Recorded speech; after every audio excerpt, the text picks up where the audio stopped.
नमस्कार, मैं डॉक्टर कंचन सिंह भारत होम्योपैथी में आप सभी का स्वागत करती हूँ। और आज के इस वीडियो में मैं आप सभी से बात करने वाली हूँ किडनी पेशेंट में यूरिक एसिड के बारे में। आखिर यूरिक एसिड क्यों बढ़ जाता है और इसको कैसे कंट्रोल किया जा सकता है। तो चलिए वीडियो को स्टार्ट करते हैं।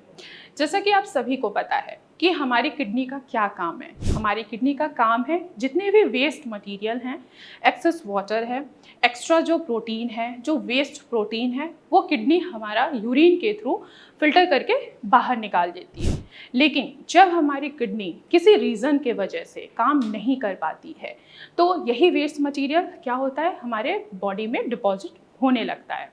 ऐसे ही हमारा एक यूरिक एसिड भी है। अगर यूरिक एसिड की मात्रा बढ़ती चली जाएगी तो ये कहाँ डिपॉजिट होगा, ये आपके जॉइंट्स में ही डिपॉजिट होता है। तो यूरिक एसिड एक वेस्ट प्रोडक्ट है जो हमारे बॉडी में प्रोटीन के डाइजेशन से बनता है।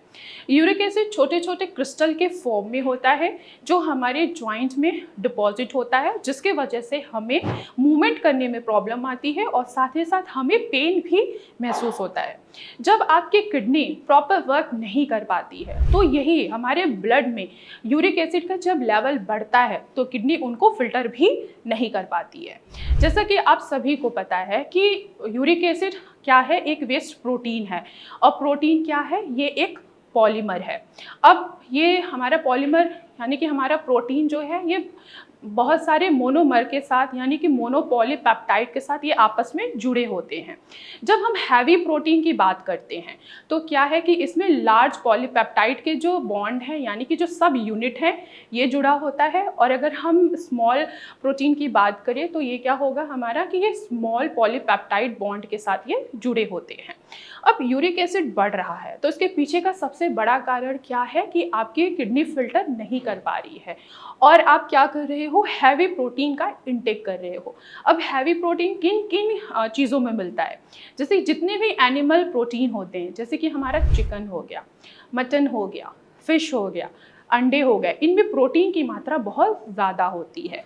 और साथ ही साथ मूंगफली में भी प्रोटीन की मात्रा पाई जाती है। क्यों? क्योंकि मूंगफली में पैपिन नाम का एक एंजाइम पाया जाता है जो सीधे आपके ब्लड में यूरिक एसिड की मात्रा को बढ़ाता है। क्यों बढ़ा रहा है?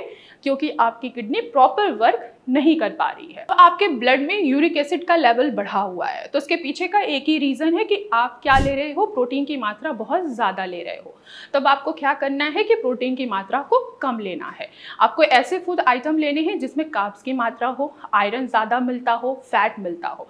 अगर आप प्रोटीन का इंटेक ज़्यादा लेंगे तो आपके ब्लड में यूरिक एसिड की मात्रा बढ़ेगी ही बढ़ेगी। यही बढ़ा हुआ यूरिक एसिड आपके जॉइंट्स पे भी डिपॉजिट होगा, जिसके वजह से आपको मूवमेंट में प्रॉब्लम होती है और साथ ही साथ आप पेन भी फील करते हैं। तो आपको ऐसी डाइट लेनी है जिसमें प्रोटीन बिल्कुल भी ना हो। अब आप ग्रीन लीफी वेजिटेबल्स का भी सेवन कर सकते हैं और साथ ही साथ जितने भी हमारे जिसमें प्रोटीन की मात्रा बहुत कम हो, जैसे कि मूंग की दाल, इसमें प्रोटीन की मात्रा बहुत कम होती है जो कि ईजिली डाइजेस्ट भी होता है। अब हम बात करते हैं कि आखिर यूरिक एसिड आजकल कॉमन क्यों हो गया। ये हेरिडिटी भी है। अगर आपकी फैमिली में किसी को यूरिक एसिड है तो जाहिर सी बात है कि वो आप में ट्रांसफ़र होगा ही होगा। और साथ ही साथ अगर यूरिक एसिड का लेवल आप कम नहीं करते हैं, आपको पता है कि आपको यूरिक एसिड है, तो ये सीधे आपकी किडनी को भी इफेक्ट करेगा, आपके लीवर को भी और साथ ही साथ आपके हार्ट को भी इफेक्ट करेगा। तो अगर आपको यूरिक एसिड की प्रॉब्लम है तो उसको प्रॉपर ट्रीटमेंट लीजिए और प्रॉपर डाइट फॉलो करिए, जिससे अगर आप किडनी के पेशेंट हैं तो आपका यूरिक एसिड बिल्कुल भी ना बढ़े। तो आज की वीडियो में बस इतना ही, फिर मैं मिलूंगी नेक्स्ट वीडियो में। तब तक के लिए धन्यवाद।